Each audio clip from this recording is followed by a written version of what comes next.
I am the Thrill Ride Jimmy Preston, and Handsome is officially happening. What are you looking at? I'm cutting the promo. Yup. Oh! Pow! I gotta get the steak and eggs. Wow! That was easy. You gotta want like an absolute savage.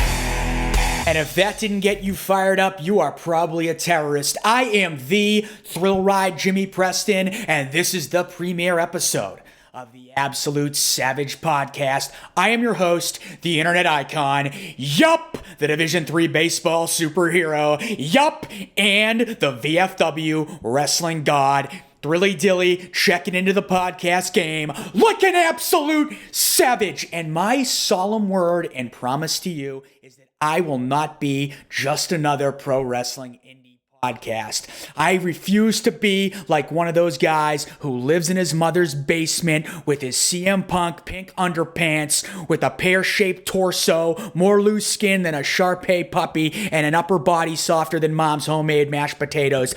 Well, Steve Austin was a heck of a draw, but Bryan Danielson was really a superior talent. That was a 5-star match. His work rate was really exceptional. I refuse to take friggin' ring psychology advice from guys who have never taken a bump in their life, and the last time they went for a friggin' run was after an ice cream truck. It's just not going to happen. So we're going to be a little different, and we're not just going to talk about wrestling, right? We're going to talk about sports. We're going to talk about politics. We're going to talk about fitness. We're going to talk about my life and my career, if you even give a shit. But this is really going to be a no-holds-barred forum to kind of talk about not just me, but the state of professional wrestling. Talk about how you live every aspect of your life like an absolute savage. Call me your spirit animal. I am like Tony Robbins on steroids, even though I'm not on steroids. I've been off for quite some time now. So anyway, we're going to go ahead and take a look at what the agenda is for today. And it just says lots of fun.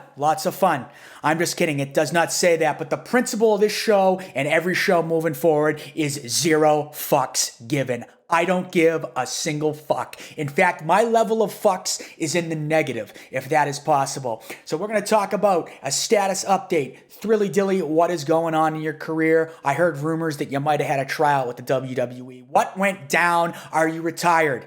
Are you ever going to come back? Will I ever be able to see you in a local elementary school again? Can I go to a VFW and watch you wrestle guys oiled up in their spandex underpants? Because I am into that sort of thing, because I pack more fudge than the Sedona Chocolate Factory.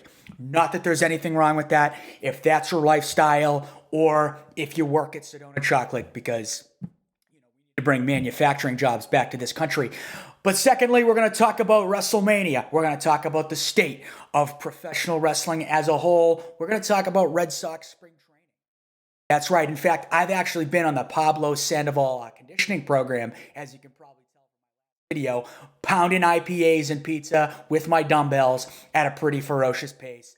I blame my fiance, but I'm back on the diet, hitting cardio, and crushing the gym at a ferocious pace.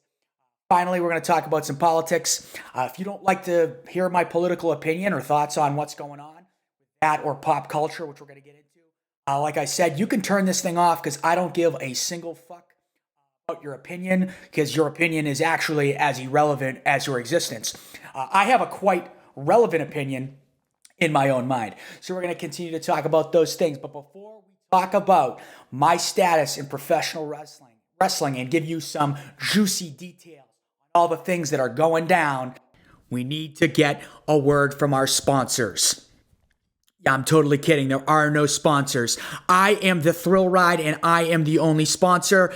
To support Thrill Ride's Absolute Savage podcast, to support Thrill Ride, you need to visit AbsoluteSavage.com. We've got tees, we've got tanks, we've got hats, we've got custom videos for any occasion. Could be a bachelor party. You could want to get pumped up for a season. If you're a high school or college football team, baseball team, if you want to motivate a sales force, you get Thrilly Dilly to cut a promo at a pretty ferocious pace.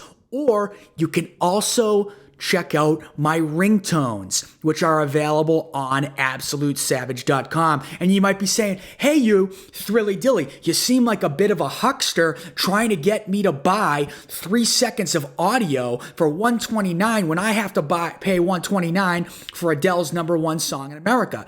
First of all, Adele is a fat, disgusting, cookie-devouring slob, and I am an absolute legend. Second of all, you make a pretty good point. But I want to go through each text tone for you and prove to you that it's absolutely worth $129 for you to pull the trigger. Not just to look at my old text tones, but to look at some of the ones that are coming out soon. So we're going to go through one by one. This is not just a gratuitous advertisement. I'm going to go ahead and be entertaining as fuck, because that's what I do. So let's take a look at some of these ringtones. Give me your money, puppet! Now, obviously, that one's good because that's exactly what I'm trying to do out of you right now. I need you to give me my money. And I'm a star and you're an absolute low-life suckbag.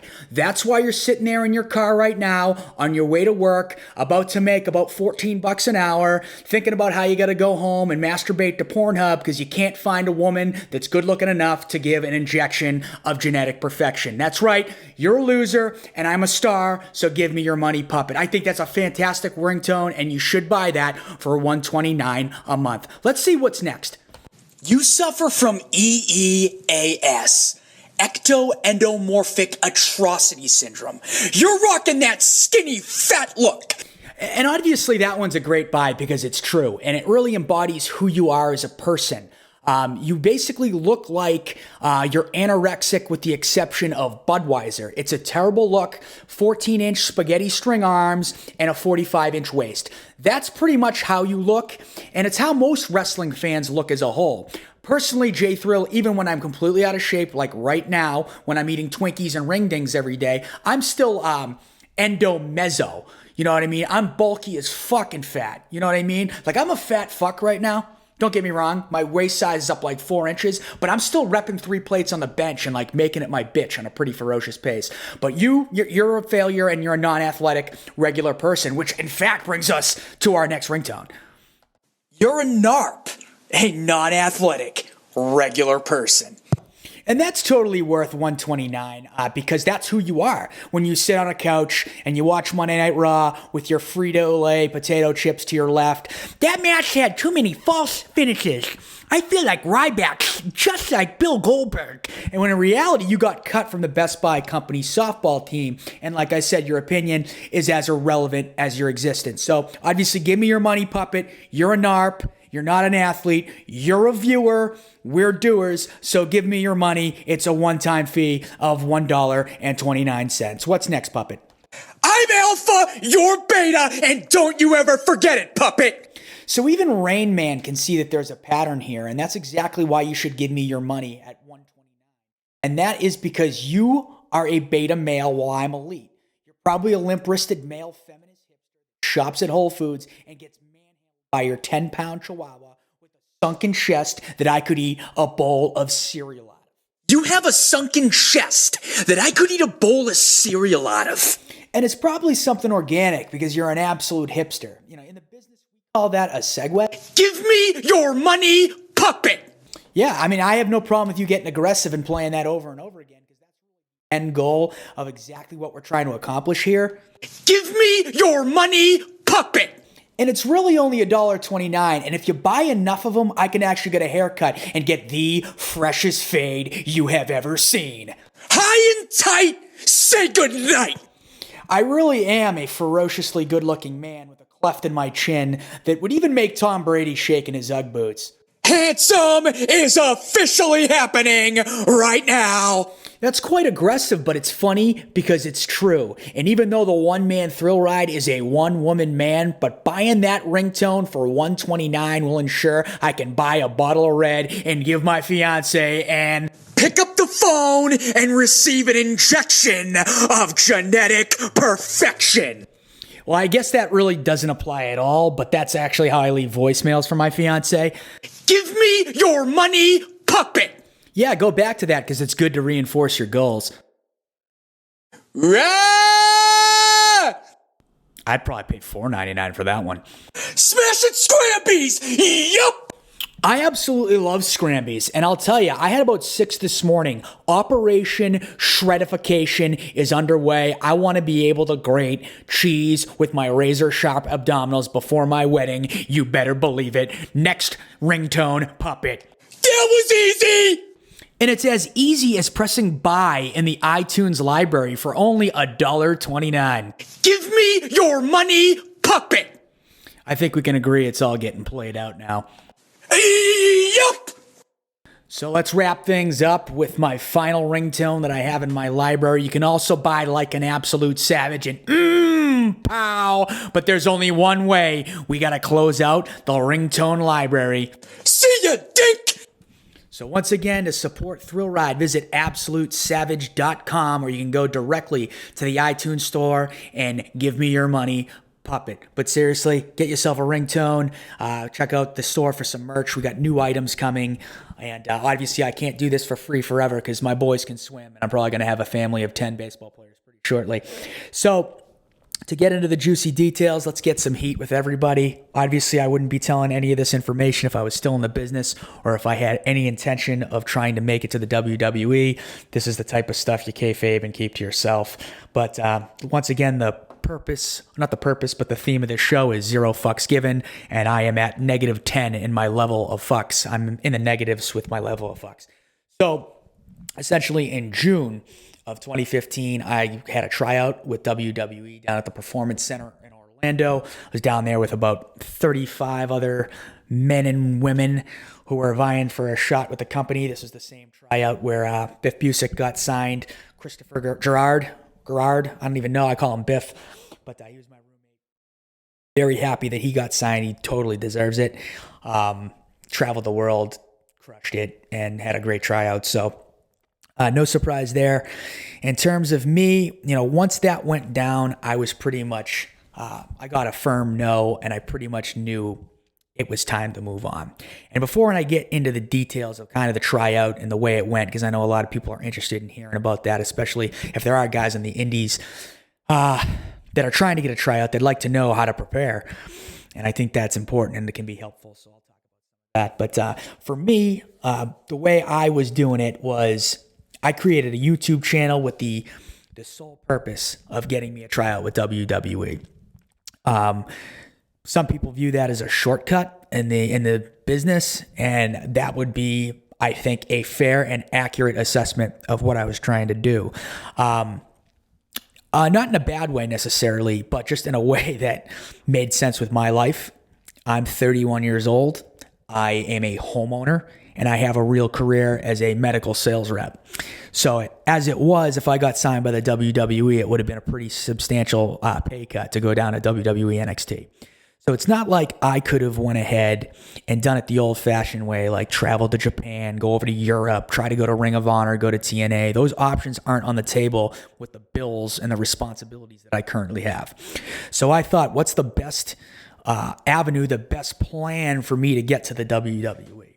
Well, seeing as what differentiates me as a 5'9" bodybuilder, former Division III athlete, like what do I bring to the table that's better than anybody else that's going to get me a job? And that would be my personality, because it's absolutely amazing, and my promos and everything like that. So I thought the plan of the YouTube channel is to get me a tryout. Mission accomplished. So for all the hard work of me writing, producing, editing all my own content, going through the stress of editing it at 7 a.m. and trying to get it done before I get into the office to go to travel, go to Logan Airport and travel to Buffalo to sell software, all that paid off because I did get a tryout with WWE. That being said, once I heard the no after the tryout was over, the point of maintaining a YouTube channel didn't make a whole lot of sense, which is why you had that long break. I did the Patriots AFC Championship promo, which hurt because they lost.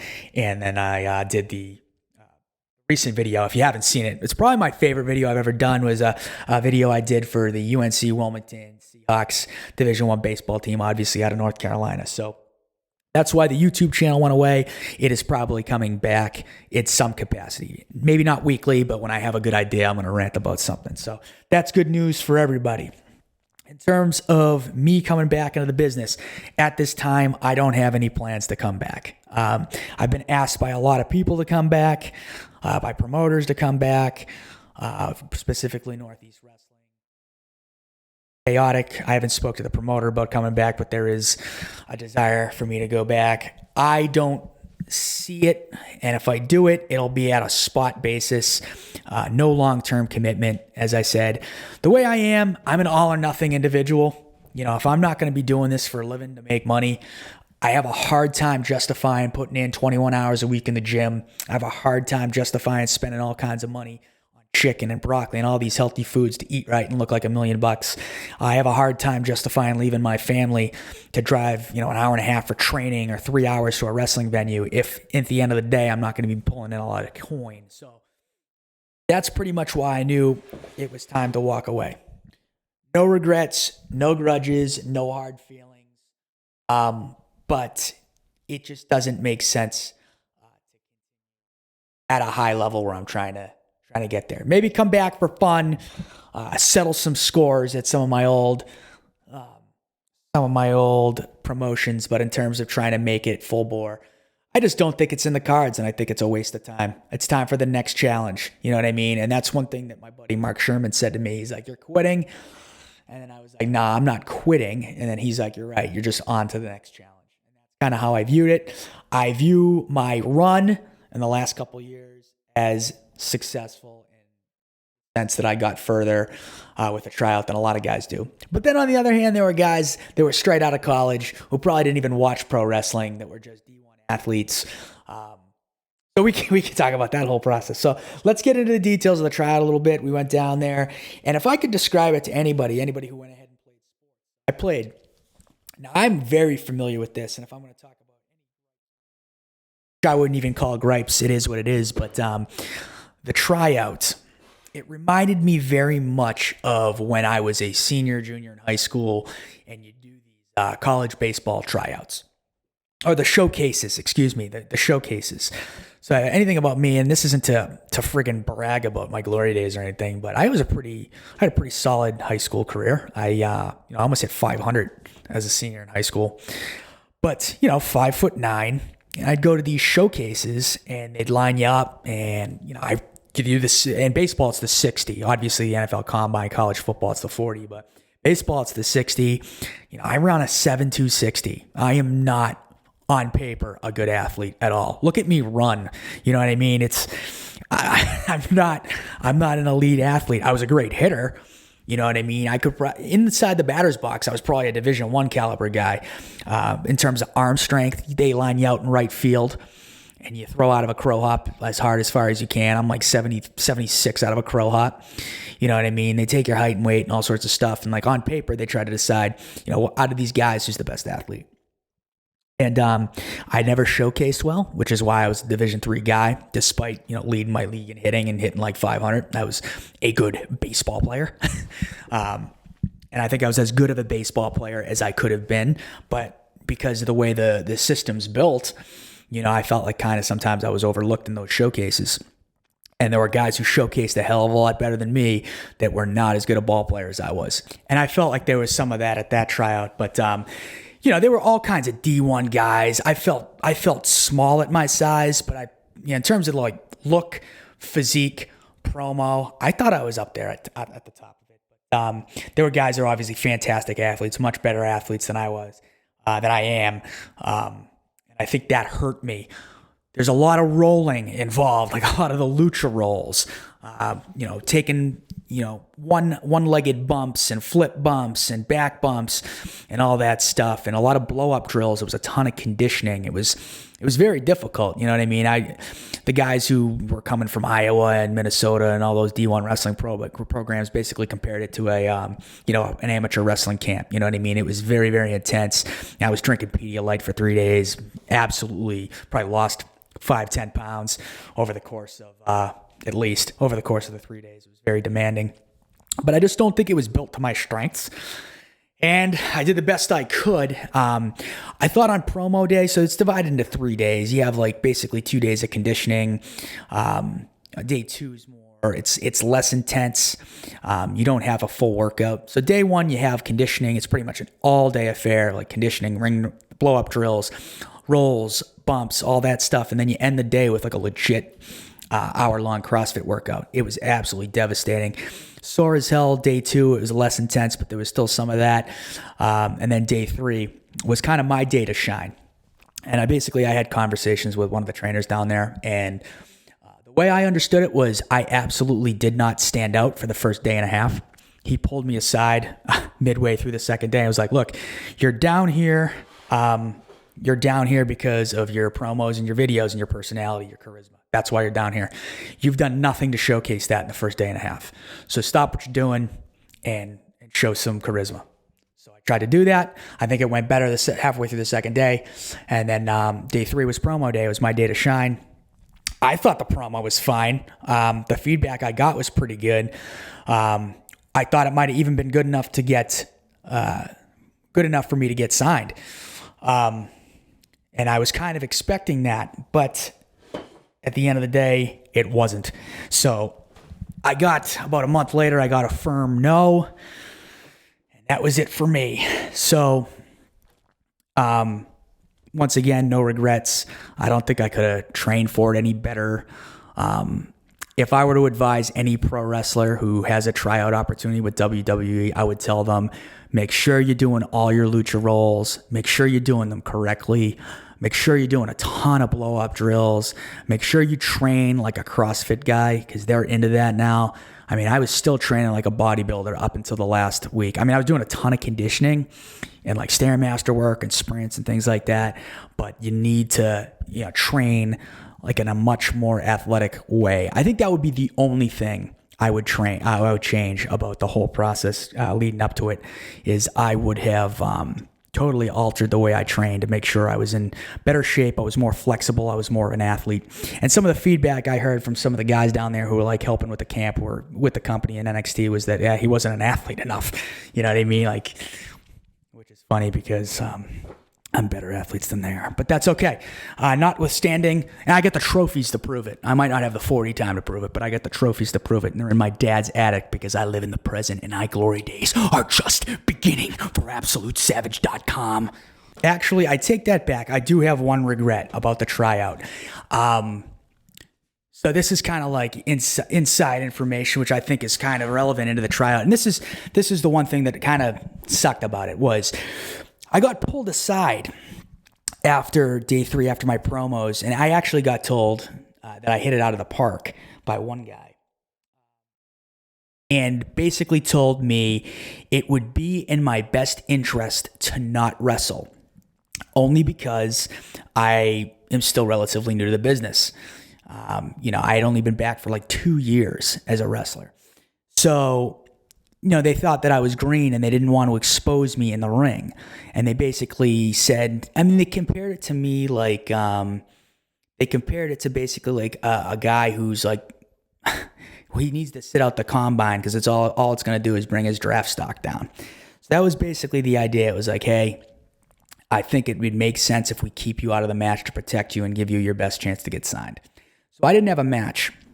And I thought, I did trust that would be the right course of action. If the trainer's telling me that, then I'm going to listen, and he knows better than me. He's trying to help me out. I took him at his word, and to this day, I still think he was trying to help me. So, whatever, I didn't wrestle. And to be honest with you, besides Biff and some of the top indie guys that were down there who worked, because there were a few matches, I wasn't too impressed by the workers who had their opportunity in the ring, who got it over me. I can tell you flat out, I was better than almost all of them. Besides the top 5 guys, I think I would have done just fine. And maybe I'm delusional. I don't think so. I don't think those guys had a freaking clue. Their shit looked weak. That's all I'm going to say about that. So that kind of disappoints me that I didn't have a chance to actually get in the ring and do my thing. But other than that, no regrets whatsoever. And we've moved on. It's time to start just being an internet icon, being a blogger, being a podcaster, being a YouTube phenomenon.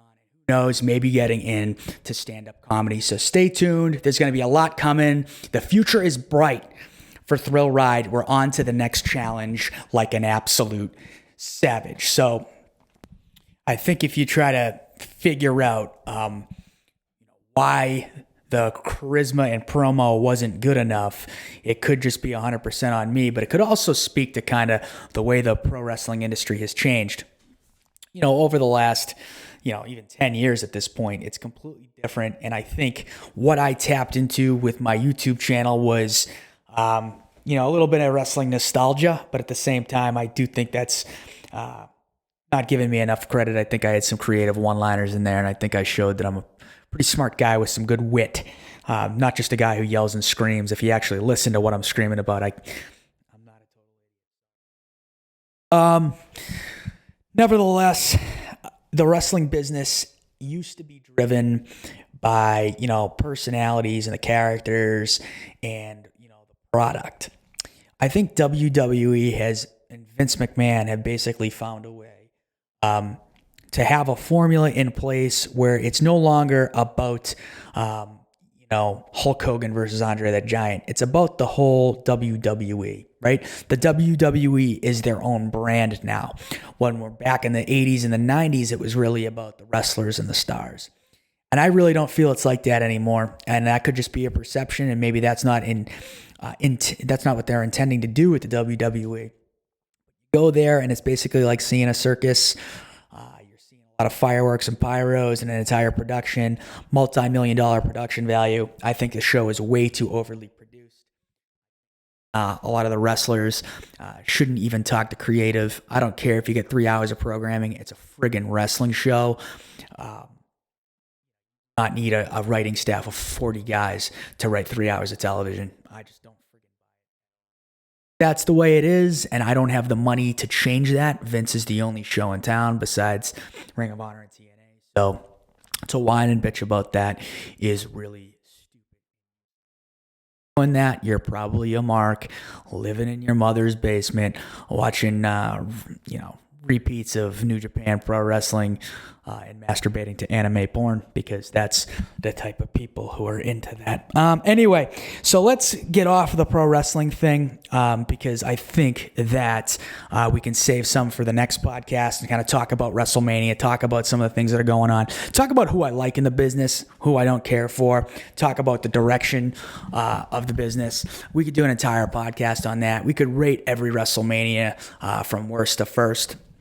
All ideas for a podcast, but seeing this is the first one, I want to kind of keep it brief and kind of touch on multiple topics. So let's transition to baseball. The Red Sox starting up soon. Obviously very excited about that. I'm still a huge baseball fan. I'm not going to lie. With the current ownership and the way things have went the last few years, I definitely did not watch as religiously last year as I had. And plus, when you get older and you're involved in pro wrestling, it's like you're a viewer, not a doer, so you don't really pay as close attention as you used to when you were in college and stuff like that. So do I think that they have a chance to be like a World Series caliber team? Well, I think the addition of Price is huge. I think their rotation is still a pitcher or two away from a team that can go deep into the playoffs. I think John Farrell's in the hot seat without a doubt. I think Sandoval coming in out of shape, kicking the ass. And it's kind of, the thing is with coming in completely out of shape is it's totally disrespectful to the teammates, the head coach, or the manager, if you're talking about Major League Baseball, the manager who's on the hot seat, who actually just had cancer treatment, all that stuff. For you to come in like a slob and make him look bad, you really don't give a shit. That's kind of the bad side with the whole Sandoval thing. But on the other side, he's a corner infielder. And he's always been kind of a heavy guy. I think it's kind of an overrated thing on the internet right now.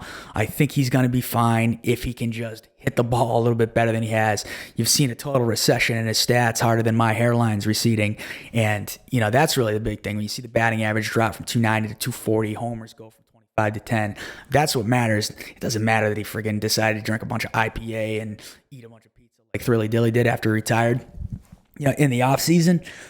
I don't think that's going to matter. I think once spring training's over and he's in the hot Florida sun, taking grounders, running around, doing conditioning, playing ball, he's going to drop, 10 pounds just naturally through that process. The shortstop, if he was a center fielder, I think that would be a much bigger issue. And I think they're going to need him to step up if they want to be a playoff team. Hanley Ramirez playing first base. Hopefully that's not a circus. I mean, anybody who played baseball at any kind of a high level knows that, you stick your friggin' worst athlete at first base. A guy who can mash, who can just catch the ball and knock down ground balls in front of him. You don't have to make throws besides the ball in the hole for a double play. Or maybe if the infield's in, you got to make a play at the plate. Anyway, big league ballparks are with big league arms. It's not like a first baseman's taking a ton of cuts from the outfield on a cut four. So it's not like he's got to do too much besides catch the ball when it's thrown to him and knock a ground ball down and underhand toss it to the pitcher who's covering, hopefully to the line and up the line. So it's not exactly a huge challenge and a huge transition. I think the Red Sox, my prediction is that they're going to be an 86-win team that threatens to get into the play-in game. Not the playoff game, the one-game play-in, which let's talk about the pussification of America for a second here. The New York Yankees last year sprayed champagne for qualifying for the play-in game. That officially needs to stop. That is Major League Baseball cuckolding to the pussification of America. You do not spray champagne until you win the play-in game. Clinching a wild card qualifier, say that 3 times fast. A wild card qualifier shouldn't be champagne spray worthy, in my opinion. You need to win that game before you pop the bottles. Let's just say that for the record. I think the Sox are going to finish a couple games short of that because I don't think Price is going to be enough in that rotation. You're still looking at Clay Buchholz as a 2. And besides that one season where he went to the All-Star break, I think with like 14 wins and an unbelievable ERA, he's never really looked like an ace or a 2. I'm not saying he's a bad pitcher. Obviously, he's a great major league pitcher, but I just don't see him as a guy who can be a number 2 starter on a playoff or championship caliber team. I think he's a 3 or at best, maybe a 4 starter at this point in his career. So they need somebody else in that rotation to step up, win 16 games, have an ERA in the high 3s, and eat up innings. I think the bullpen is much improved, but that doesn't mean a damn thing when you have one of the worst starting rotations in the American League last year. So they're still going to be better than last year. I don't think they're going to be in the cellar 3rd year in a row, and I think there's a short leash on John Farrell. So if they're not playing well out of the gate, I expect there to be a change. Just one man's opinion. So I'm excited about the Sox in the preseason. I will be attending Red Sox Yankees on, I think, April 30th or April 29th for my bachelor party. And that's probably going to be the next time I drink because it's Operation Shreddification, trying to get ripped up. So let's go on to the next subject. What the hell else did you want to talk about? Let's take a look at Facebook and Twitter. And I'll go ahead and answer some of your questions that you had listed for me. So let's go through it. Boom. On Twitter, taking a look at what we have. Talk about your favorite movie. Sure. Is that going to entertain you? I'll try to make this as entertaining as possible. I think my favorite movie, you got to divide that into 2 areas. I think one's a comedy and one's best overall movie. People always laugh when I say this. My favorite movie is the Disney movie Miracle, 1980 Olympic hockey team. That movie gets me so jacked up. I would drag my Grundle through a pile of broken glass to run through a brick wall for Herb Brooks. So that movie is wicked sick. I'd say that that's probably number 1 on my list for all-time favorite movie. 1A or 2 would have to be anything Sly. Rambo, unreal. Rocky 1 through 4, unreal. Rocky 5, an absolute partial birth abortion. Rocky Balboa, great, and I haven't seen Creed, which you probably fell off your chair when I said that, but I haven't seen it yet. Also, Rambo 3, the stick fight scene. I mean, they don't play Rambo 3 anymore because Rambo was basically propping up Al Qaeda. Kind of a sore subject against the Russians. So that one is never played on television. But if you want to know how ripped I'm going to be for my wedding, just take a look at that initial opening fight scene with the sticks in Afghanistan for Rambo 3. And that's how Operation Shreddification will be completed and successful. So let's talk about what else is next here. No more politics, some guy says. Well, fuck you. You're going to hear my opinion and learn to love it, puppet. People who use chalk at the gym to bench. That's such a joke. I don't even want to get into that in the full details. The only time I've ever used chalk in the gym is for deadlifts. One of my guys who I was friends with at my old gym, World Gym in Foxborough, this guy Al Miller used to put chalk all over the bar and put it on his back when he would do squats, and chalk wasn't allowed in there, so it was always wicked funny because he'd have a ton of chalk on his back and like try to play it off like he didn't know how it got there. But other than squats or deads, I don't understand the point of chalk at all. I think I have sweaty hands too, but just stop being a bitch. A recipe for fluffy scrambies. Who's fucking tweeting this shit? This is, talk about friggin' shining shit and making this entertainment. You just gotta add milk, bro, and hold the chi. That's all you gotta do to make fluffy scrambies. And the key to the scrambies isn't how fluffy and tasty you make them. It's about taking in 6 grams of protein per egg, bro. That's why you gotta have at least a dozen. That's absolutely right. So, all right, thoughts on UFC, boxing, and fishing shows? How did those three get lumped together? Holy shit. UFC and boxing, I've always talked about this. I've always been a bigger fan of heavyweight boxing over UFC. I think UFC, when it goes to the ground, it gets very boring. And I think that the whole problem with boxing, you want to watch the heavyweights. And I think the biggest problem with boxing and UFC is they need to make 3 fucking weight classes, right?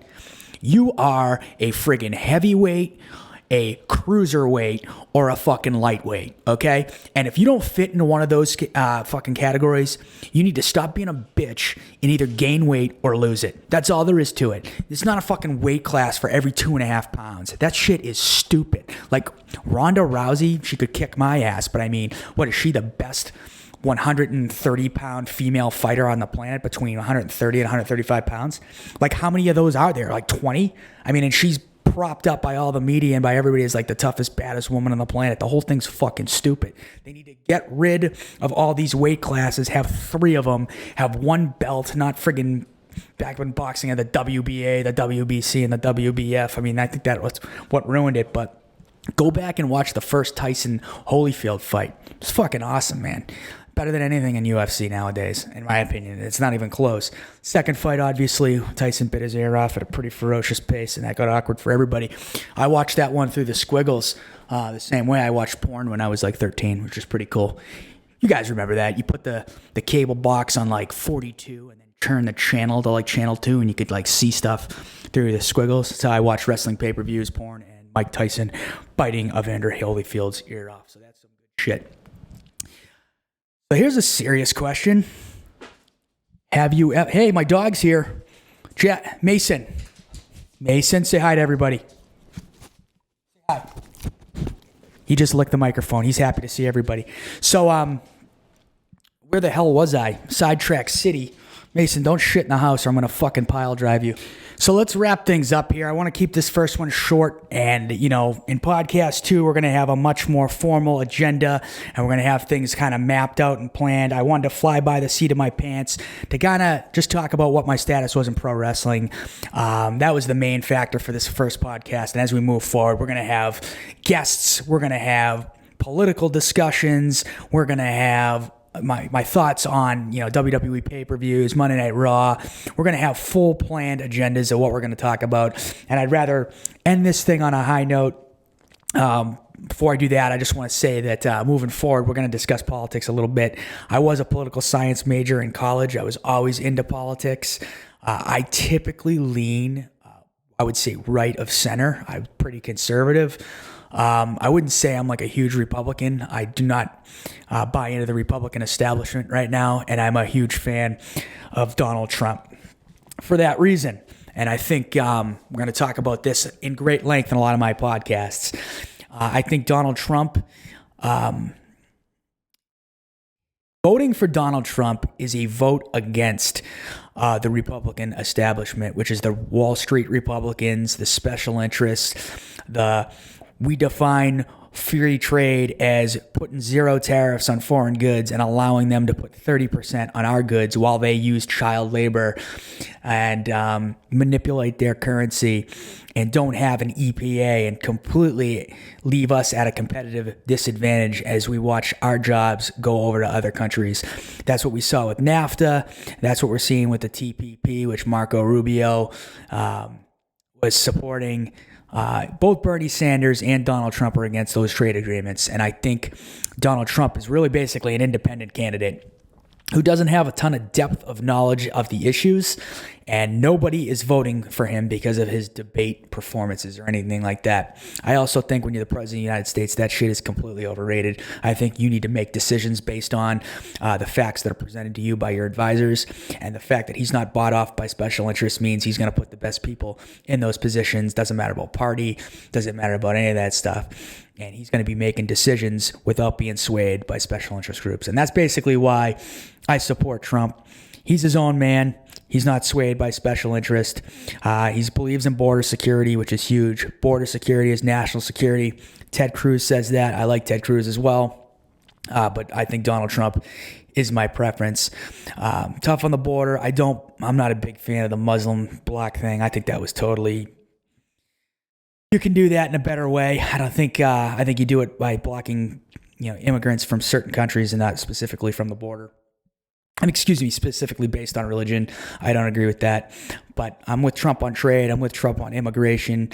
His tax cuts would probably revitalize the economy. I don't think his tax plan is the best. I think it'll drive kind of a hole in the deficit, looks like. But we need economic growth. Get in a whole friggin' discussion about Reaganomics, versus Keynesian economic philosophy, because people make fun of trickle-down economics. All the liberals like to do that. Yet we had a stimulus package where Barack Obama spent $1 trillion, and we're seeing 2% GDP growth and 95 million Americans out of work. So, Keynesian economics is just as big of a joke as so-called trickle-down economics. But I don't want to get into too much politics today. I just want to set the stage and let you know that we'll be talking about that stuff moving forward.